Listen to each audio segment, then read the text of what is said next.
আসসালামু আলাইকুম। আল্লাহর বান্দা, নবীর উম্মত, আমার দিনের কলিজার ভাই বোনেরা, এই জীবনটা কিচ্ছু নাই, দুনিয়া কিচ্ছু না। আজকে আপনার সন্তানের জন্য, স্ত্রীর জন্য কত কামাই বাদা করে।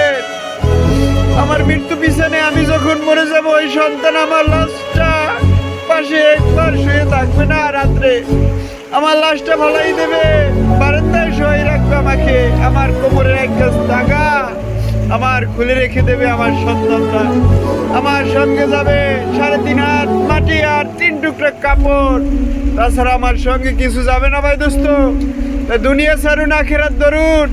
আখেরাতের ফসল হলো, দুনিয়ায় ফসল ফলাবেন, আখেরাতে কাটবেন, তাহলে আপনি অনেক লাভবান হবেন ভাই দোস্ত। কথাগুলো মনে রাখবেন আর আমল করবেন, ইনশাআল্লাহ মৃত্যুকে ভয় করবেন।